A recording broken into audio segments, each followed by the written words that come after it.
Hello guys, welcome back to my channel. In this video we are going to see about some hardware part like about registers. So I updated the some course contents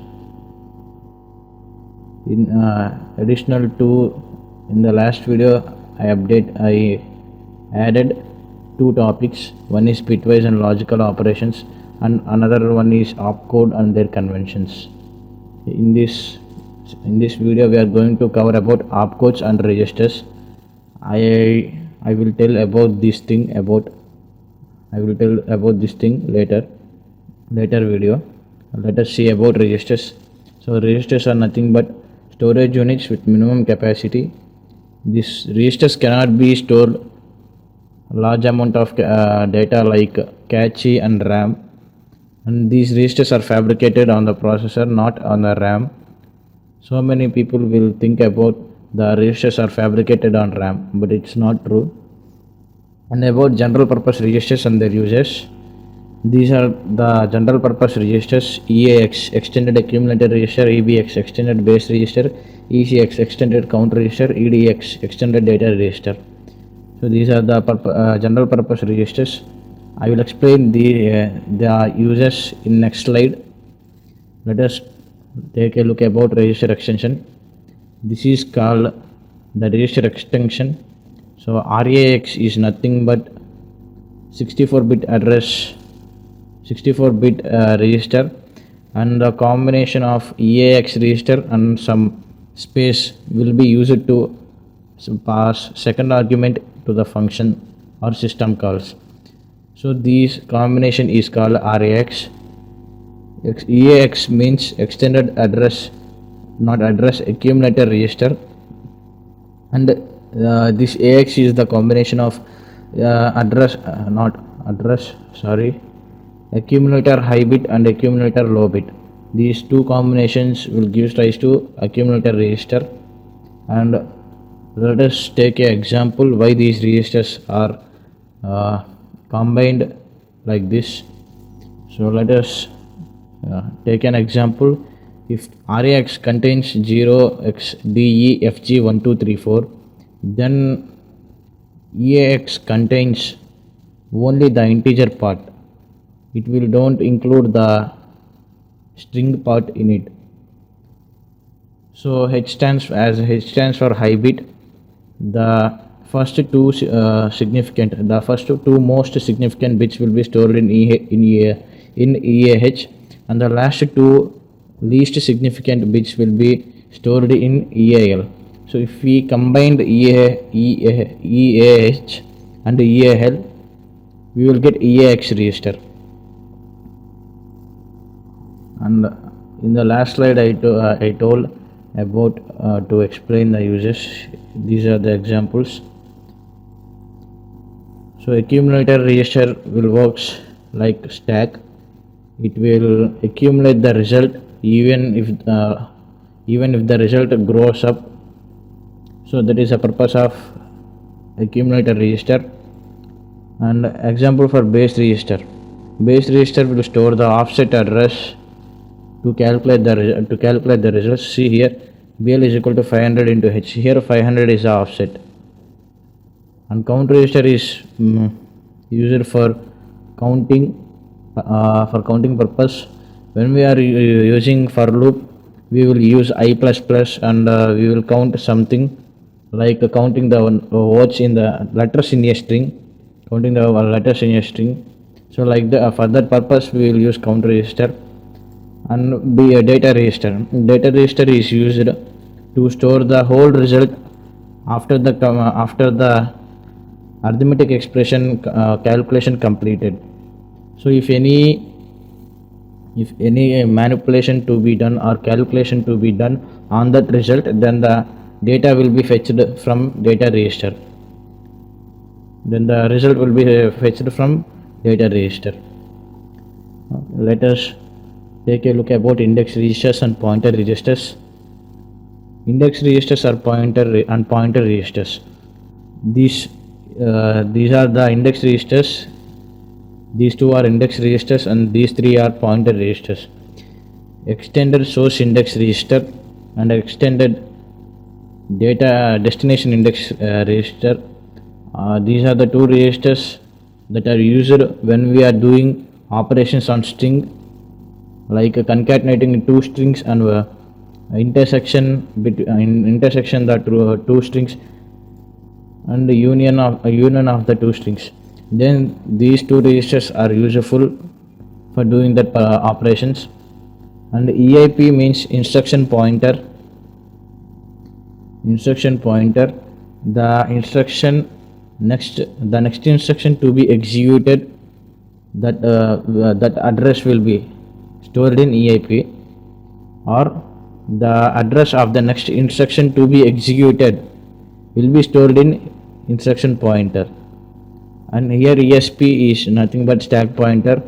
It will hold the address of the top of the stack. EBP means base pointer, extended base pointer. It will hold the offset value. Here these all registers are 32-bit registers, not 64-bit registers. And in these 32 we will have some partitions, like in the past, like 216 bits it will 216 bits it will be divided like this thing. I am unable to show that because I didn't get any images to insert it when I searched in internet. Sorry for that. And here is an example for a simple program in x86.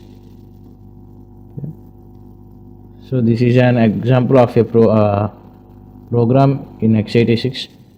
Don't bother about, we will discuss about these things in later, but now you need to understand what is MOV, add, and these things.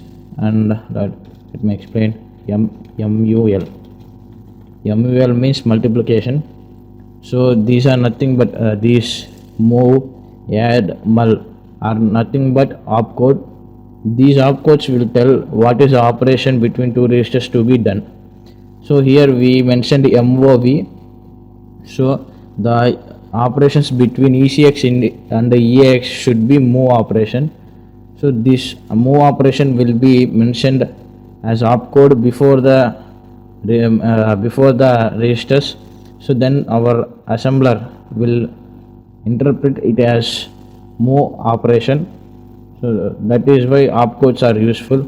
And every hexadecimal digit is called nibble, because we can we can represent a hexadecimal digit in 4 bits, as 4 bits is nothing but a nibble. We call hexadecimal digit as a nibble. And you must know about this processor execution cycle. So this is directly proportional to our processor clock speed. If our processor clock speed is too fast, then the processor execution cycle will be also too fast. So these are the 5-step approach. These are the 5-step process. This is the 5-step process.